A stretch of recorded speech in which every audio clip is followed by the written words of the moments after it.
Hi guys, welcome back to another episode of the Storytime Society. I'm your host Jamie, and I'm so happy you're here. I'm so glad you're alive. Thanks so much for tuning in to another episode of the Storytime Society. If you haven't already, please press the subscribe button, the like button, and leave a comment below. It really helps push my channel. Even if you're on Spotify, Apple, I love to hear all of your thoughts, questions, comments, concerns. And let's get into the episode. The theme of this episode is a spooky episode because spooky season is near and I'm literally so excited. I have my ghost slippers on right now actually, and I've just been living for a spooky moment. I'll show you my ghost slippers. They're kind of dirty right now, but can you see them? Okay, I hope you can see them. They're just pink with little ghosts on them, and I just love them. They're adorable. Adorable, darling. The title of the first story is I Live in the Heart of Appalachia, and this is easily the most terrifying story of one of my experiences. This story may be short or it may be drawn out. I'm recounting these events as I type, as it was honestly one of the most horrifying things I have ever experienced, and it brings me genuine stress to think about. This happened maybe 2 to 3 years ago. I live in southern West Virginia and have for my entire life. The woods and mountains surround every direction you look, and nighttime is a darkness that you can never dream of unless experienced.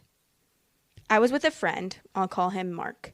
Mark was at my house one evening doing the usual things, watching UFC, playing Xbox, etc. It was extremely late when we finally got bored and decided to go for a walk on a nearby trail to smoke a J.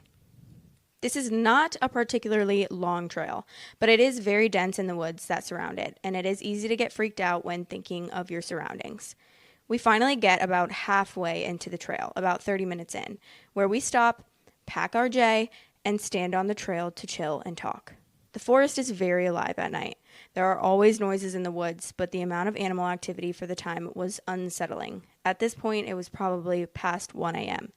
This was strange and kind of eerie, but not alerting as any sort of predatory animal in the area may cause a disturbance. We finish smoking and continue our walk when almost immediately the forest falls dead quiet. And as soon as the forest goes quiet, there's a voice. It almost sounds like a mocking humanoid voice, shaky and uncertain, almost like an old children's toy, like the ones with the crackly speakers and the robotic voices, if you know what I mean. This immediately sets us off. We bolt directly down the opposite length of the trail, but the sound does not gain distance. It doesn't get closer, per se. But no matter how far we ran down the trail, this eerie voice remains the same volume, going over and over with no quieting or stopping. At this point, I'm convinced that we are in genuine danger, something I have felt very few times. Finally, after sprinting for who knows how long, we exit the trail, grasping for breath and almost at the verge of tears of how frightening this was.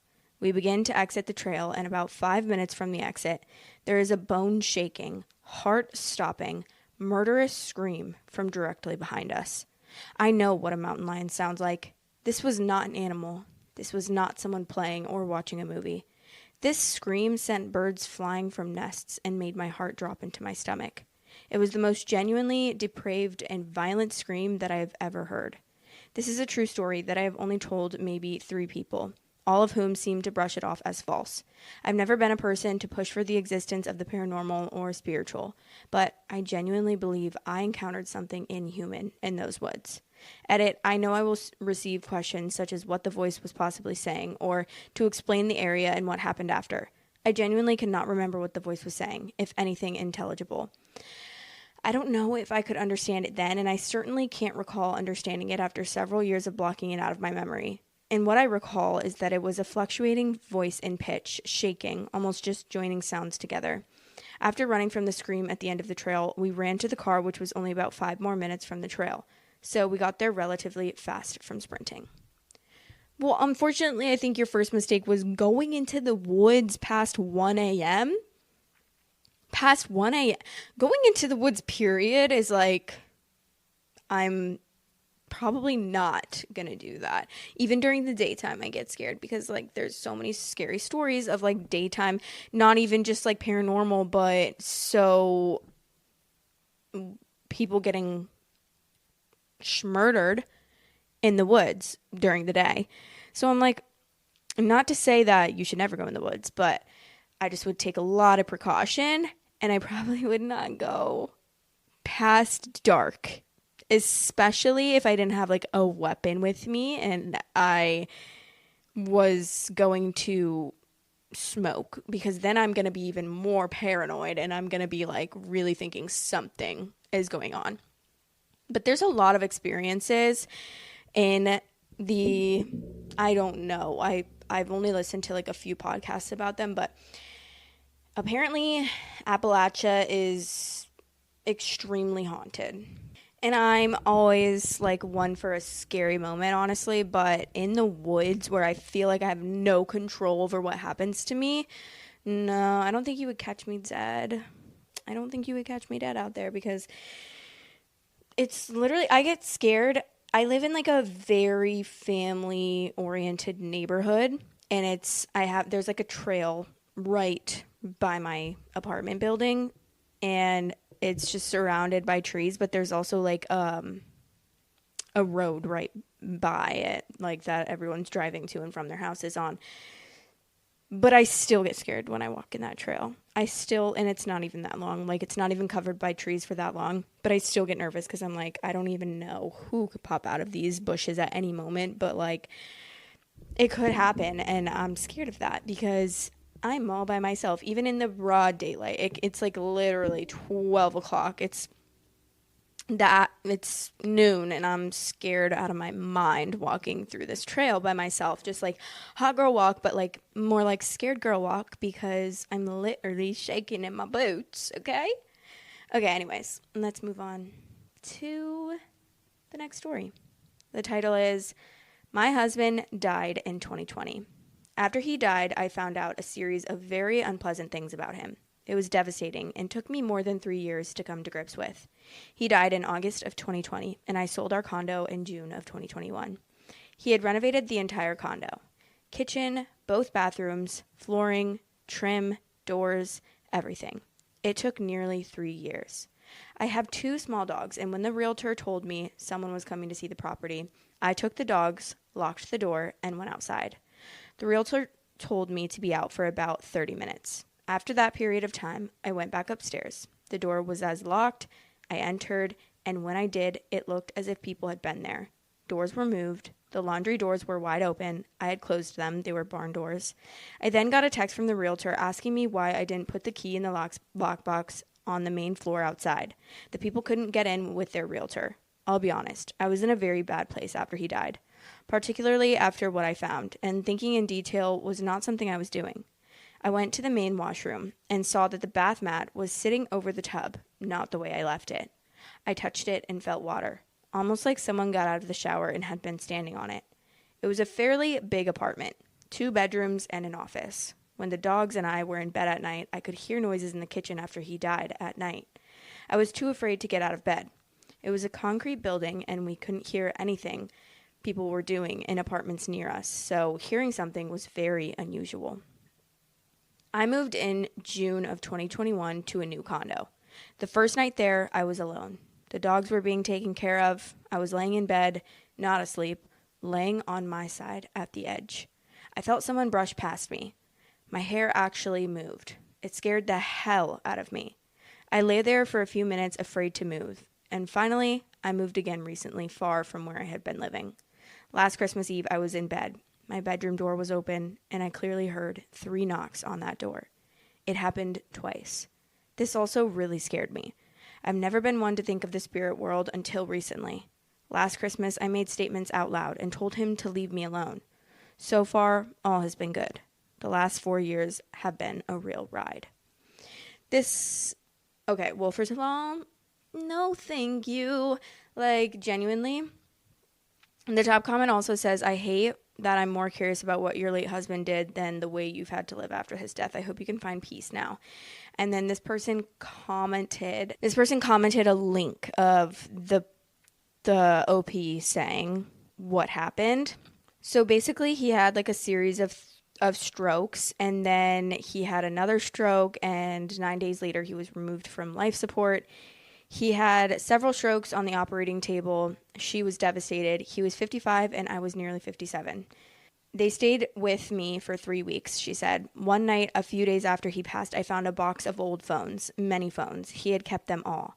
I went through them looking for old texts, etc. At first, it was wonderful, and then for reasons I can't explain, I went into his call log on one of the phones. There was a number there that has been calling him every morning on the way to work. And he had been calling / they were calling every night on the way home.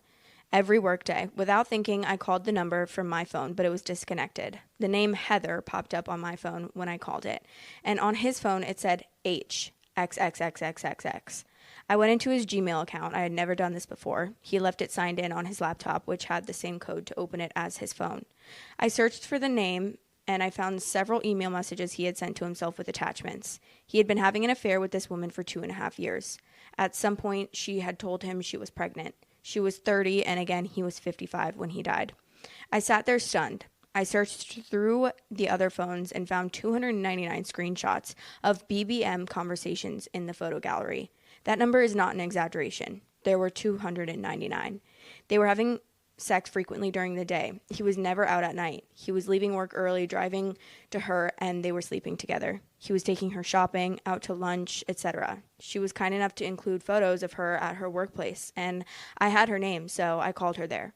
She sat stunned in silence as I told her who I was and asked her if there was a baby. She blurted out, "No." Months go by. I'm obsessed with this girl. It's affecting my mental health. His daughter came by one night. I recalled a story he had told me, and she said, quote, "No, that's not right. Mom told me XXXX. Something didn't sit right with me, so I reached out to his ex-wife, to whom he had been married for 26 years. We had never met before. He made her out to be a horrible person. She sat and held my hand in the car when we met, and she cried when I told her my story. He had cheated on her as well. The worst part was everything he had told me about his life was a lie. Everything. He created a fake person, someone he thought I would like, and he lived as that person. He kept me apart from his ex-wife because she could expose him. A year later, I found an appointment card for a therapist he had been seeing. I knew he was in therapy, but he told me it was for PTSD.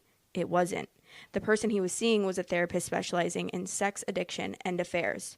To make a long story short, I ended up calling this person, telling him my husband had passed and had been talking to him. He told me my husband had been having relations with men since he was in his early 20s. He told me he knew about the girlfriend and that she had been pregnant, but that my husband rarely talked about her. He said he knew my husband was lying much of the time. I got STD tested, a full panel of testing. I was devastated. On the day I got the negative test, I drove home sobbing and screaming at him in the car. Then I found the recordings. He had been recording all of his telephone conversations with everyone for years, and they were on his laptop. The 30-year-old, I had every discussion they had ever had. He even recorded their meetings in person. I reached out to her husband because I wanted him to be aware, and I found out they had been separated since 2018. I sent him everything I had, recordings and screenshots. He thanked me. We are still friends today. He's still single, and so am I. This journey has been devastating but eye-opening. I've learned a lot about narcissistic personality disorder since I found all of this out, and that has been really helpful. His therapist told me he didn't love himself and couldn't love anyone else. I believe this. Thanks for reading this ridiculously long story. I'm interested in sharing and commenting here. Well, the one thing, which I'm so sorry this happened to you because that's absolutely terrible. But the first thing I have to say is that therapist allowed to share that information? Like, does the HIPAA law just like go away once the person is dead? I feel like that's not the case. I mean, I don't know. I'm reading a fiction book right now, and the girl is like a therapist. The main character is a therapist, and she's a therapist for people with like violent thoughts who like want to kill people, basically.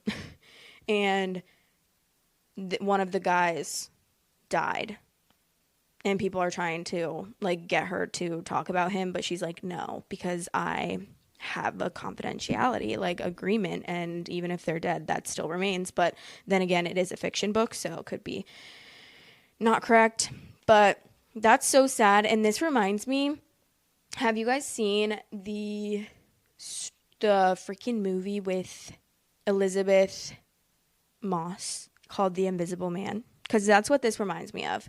Like, a really toxic, terrible relationship, even though their relationship at the time wasn't terrible because he was pretending to be someone else. But as far as she knew, it wasn't terrible. Obviously, what he was doing behind her back is terrible, but she didn't know until afterwards. But The Invisible Man, if you've never seen it, trigger warning, it is like pretty intense and there's a lot of domestic violence in it, but it is such a good movie. And this just reminds me of that because, like, if he's haunting her, he can actually, well, I would say die, but he's already dead, so. Someone said she called his therapist and the therapist told her everything. Right. And then someone said a doctor can provide patient information to a power of attorney. Someone said that's what struck me as well. Like, there's no way that happens, right? OP said, read what I wrote above about the laws in the province I was living in. I also worked in healthcare. This happens all the time. I mean, if he's dead and she's in a grieving and bad state of mind, would that mental health care professional try to help her mental state out of empathy? Doctor-patient confidentiality does survive death, so what the therapist did was unethical and against protocol. Unprofessional and puts his license in jeopardy if true.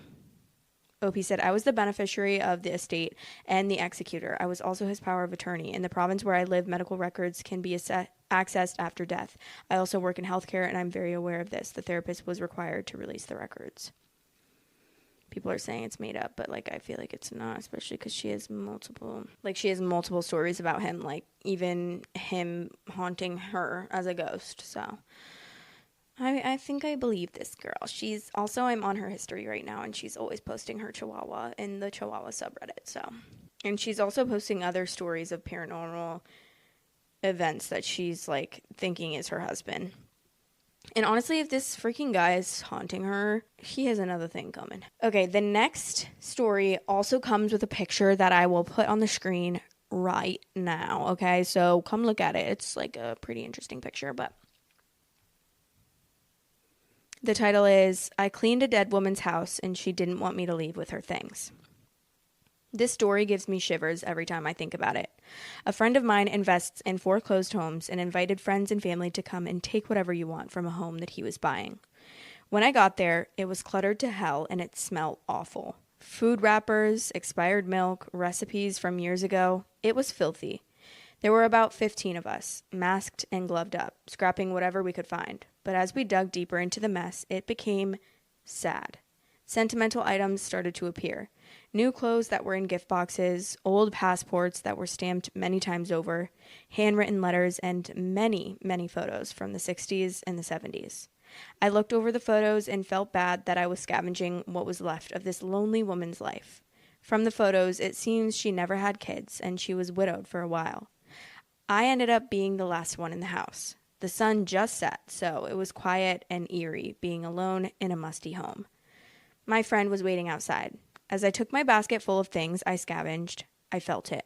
A cold, tight, tingling tug at my right arm. I nearly dropped what I was holding. It really, really felt like someone tugged me back. My body buckled backwards slightly. When I got home, I saw it, right where I felt it. The tug. Clearly a pressed handprint on my arm. This is not a sunburn. It never hurt, and I hadn't been in the sun at all for days. The pale pattern of a hand stayed blanched for days. I hustled to rid of the items, and only after everything was sold or donated did the handprint go away. Whoa.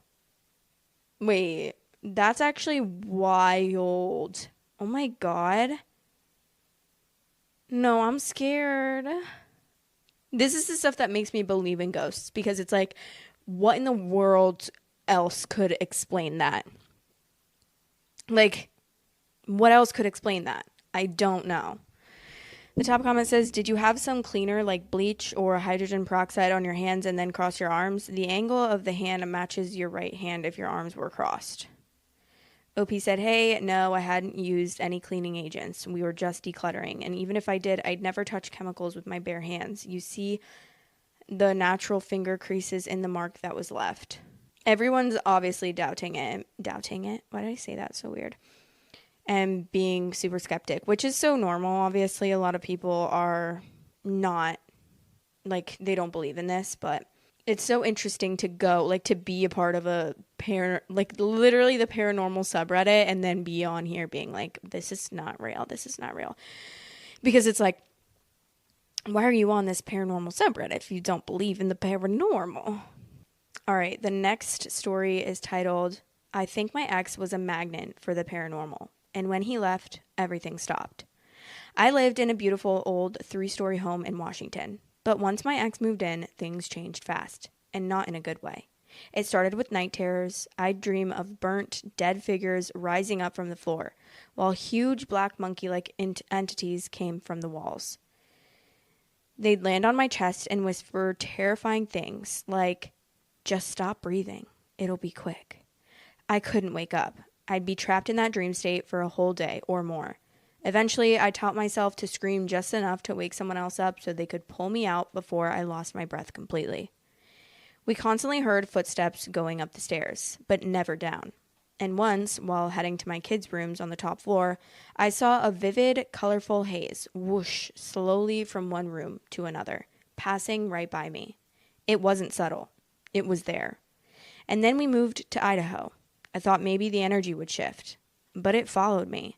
More and more spirits gathered, especially in the unfinished basement. We could hear conversations, dozens of voices, but we couldn't make out the words. It was unnerving, and no one believed me. One day, I took a chance and told a pastor I'd met while waitressing. 2 days later, my driveway filled with cars. His entire congregation showed up. They prayed, chanted, used holy water, trying to cleanse the house. Every single one of them said they felt a heavy, unsettled presence. They went down to the basement one by one, forming what they called a spiritual link between me and the church. But not long after, they came running back up the stairs. They said there was definitely something bad down there, and it didn't want them there. That was my oh shit moment. Later, in Yuma, both in my previous home and the one I'm in now, the orbs started appearing. Twisted rope-like figures inside of them, flying through the rooms. I even caught one on video that looked like a portal opening in the ceiling. Lights flashed from a lamp that wasn't even plugged in. But the weirdest part? My security cam glitched during the exact moment the portal formed. I couldn't record it to my phone, couldn't send it. I had to film my laptop screen just to keep it. And then one morning, my ex walked into the kitchen and screamed, growling maggots had appeared around his feet, seemingly coming up through the floor. It was like something was feeding off of him or trying to drive him out. Another time in previous Yuma home, I was the first one up and walked past the laundry workbench area. The entire floor was covered in black-faced hornets. I reached my phone to take a picture. Dead. I called pest control, and by the time I walked back, only 2 or 3 hornets remained. The pest guy looked at me like I was crazy. Since my ex left 2 years ago, nothing. No orbs, no shadows, no dreams. Just peace. I've always felt like spirits are drawn to me, but this was something else. I've never shared this publicly before, but I'm ready now.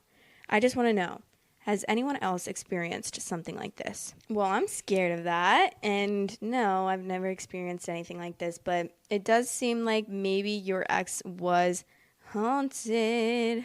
Someone commented, why did your ex leave? I have similar experiences with my ex, but in her case, she would constantly speak in other voices and have night terrors, so I was pretty sure it was all tied to her.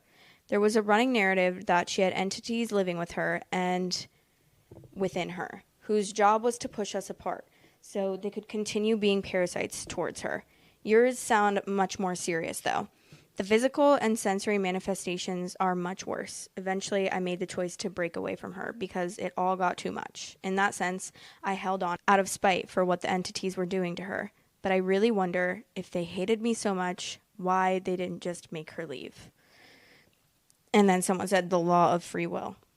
Because, yeah, at the end of the day, that is her decision. But she put some pictures here that I will add.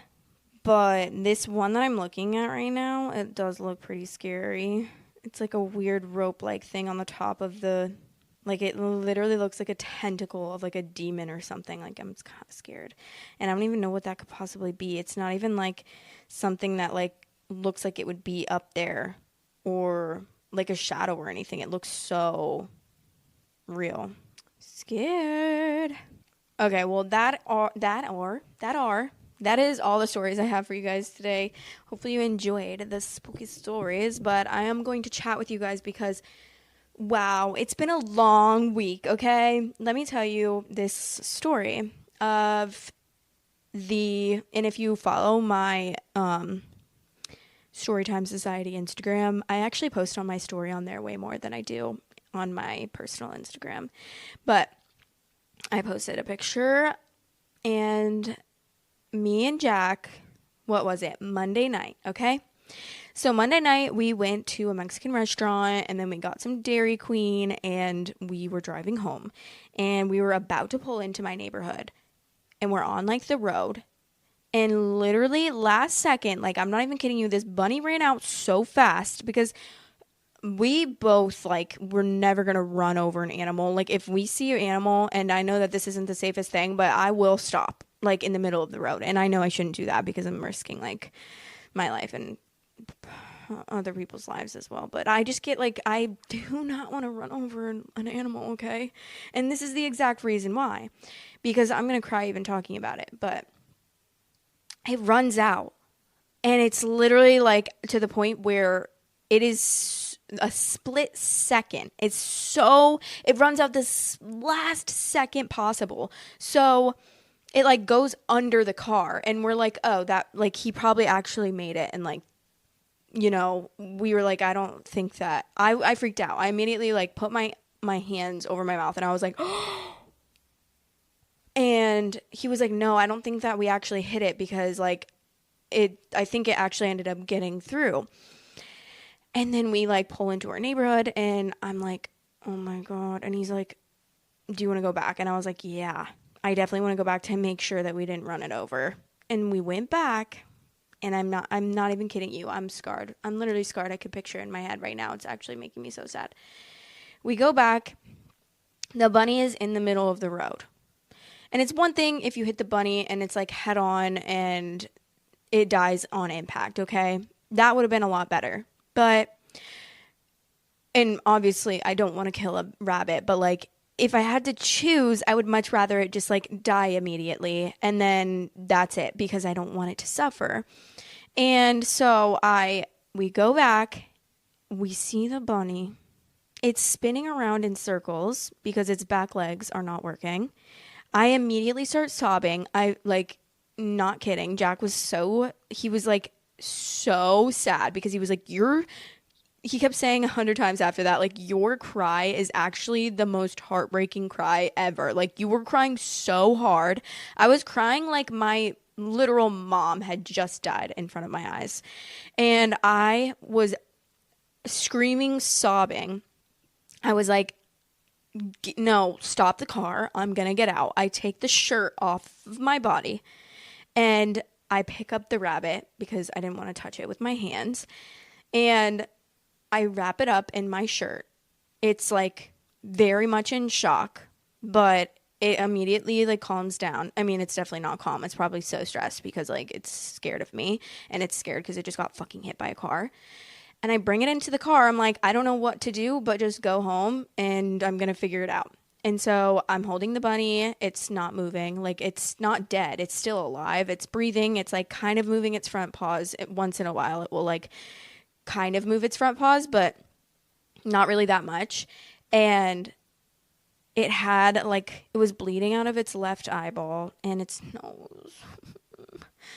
little nose was bleeding. And I knew that for sure, like, either his back legs were broken. They didn't look broken. Like, they weren't, like, bent weird or anything, but it was I was thinking it was probably, like, a paralysis or something because, yeah, so I'm freaking out. We pull up to our apartment, and I'm like, what do we do? I don't know what to do. Like, we have to call someone that can, like, help.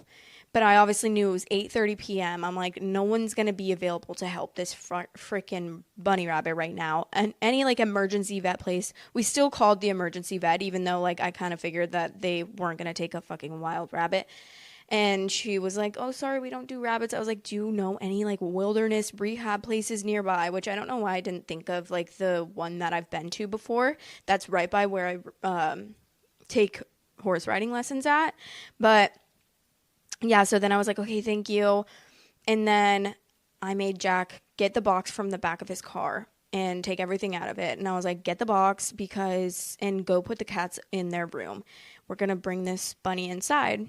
And like, maybe the best thing would have been to just like, I kept looking up online and people were like, oh, I just ran over the bunny again to put it out of its misery. But like, that's just not me. Like, I cannot do that. I'm sorry. And maybe that's selfish of me because I was keeping the bunny alive for my own like sad, selfish reasons. But I felt like this bunny had a chance. Like, it was only bleeding out of its eyes. I thought maybe its legs could be recovered. Like, maybe it wasn't as bad as I thought it was. And his legs could have healed eventually or something. Like, I wanted to give him a shot. And I was like, okay, well, obviously, if you, like, even if you run into something, your nose is probably going to be bleeding. So maybe it's not that bad. Maybe his back legs are just, like, fractured and his nose is just bleeding because he hit the tire or something. And, like, he could end up recovering. So then I look up online and I'm like, what to do if you find an injured bunny? And then they said, like, put it in a warm area, quiet and dark, because it needs to like decompress, because they can literally die of heart attacks because they're in such shock, especially like wild rabbits, because they have such that like instinct. What is it called? Wild instinct? I can't think of it, but you know what I mean? Like wilderness instinct. I don't fucking know. They have an instinct. So because they're out in the wild, they like, you can't domesticate them. And so they get really stressed out. So put him in a box, a big Amazon box. I put 2 towels in there, and he was still like kind of slightly wrapped up in my shirt that I had taken off to pick him up in. And we did name him Theodore as well. So I'll call him Theodore from here on out. But anyways, so Theo is in my bathtub. We have like a sliding glass thing for our shower. And so we close it, and then we close the door. We close the vent so the air wasn't coming through. We literally took our toothbrushes out of the bathroom and we brushed our teeth at the kitchen sink that night because we were like, we didn't want to bother him and we wanted it to be like as quiet and like calm as possible for him. And then I called a wilderness number near me and I was like, please help. Please help me. And they were like, oh, we can transfer you to a place nearby you. So then they transferred me to this sanctuary place that I've actually been to before, and it's like a wilderness rehab place.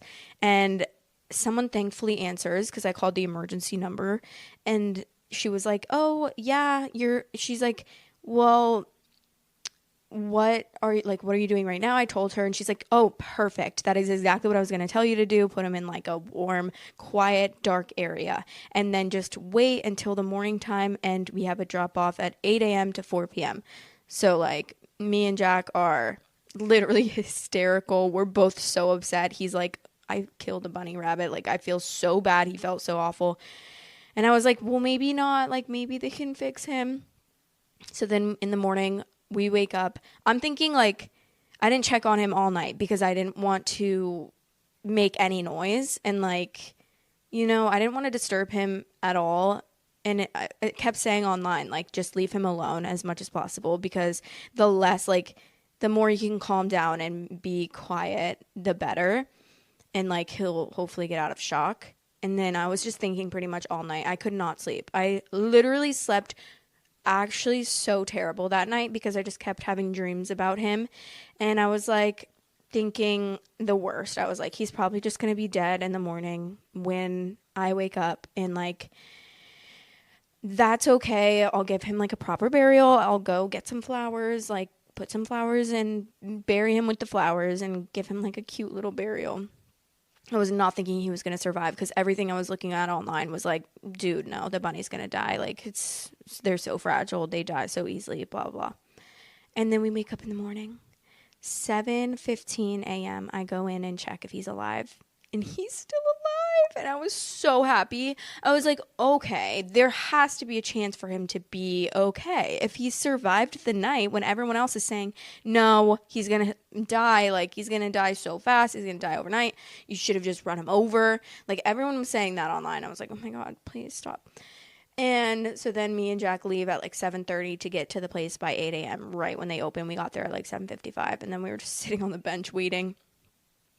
give them. She comes and I fill out like the intake form and everything, and I give her the box with the towels and the shirts. I let him keep my shirt. I was like, you can have it. He bled all over it, so it's okay. I love you. And then she gave us like a card with a little intake number on it so that we could email and figure out what happens with him, because they did a bunch of tests and x-rays and stuff on him. And I also donated money because I was like, I almost felt bad. I was like, I know that that's what they do for a job, but I don't know why I thought that like maybe they were like, ugh, this girl, like really, she's bringing in a rabbit. I don't know. Do you know what I mean? I felt bad. So I was like, okay, I'll give you, I need to give you guys some money so that like I don't feel bad for if he does end up having to be put down. Like I don't want it to feel like a waste of resources. I didn't think it was, because I really, really, really wanted him to be able to have another chance and live a good life if he possibly could, if there was even like a 1% chance that he could.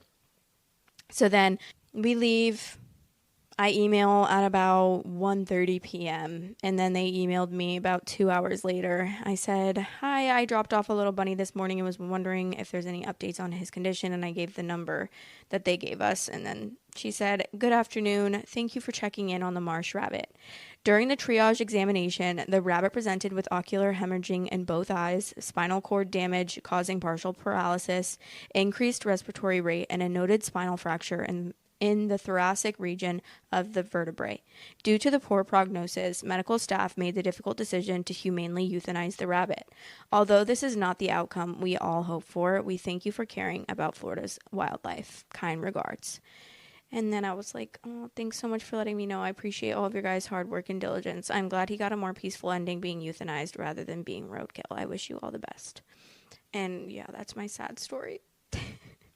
And we've been thinking about the bunny ever since. Jack's so sad because he's like, I killed a bunny. And I was like, you do realize people do that for fun? Like, people take guns and then they go and kill rabbits and eat them for sport.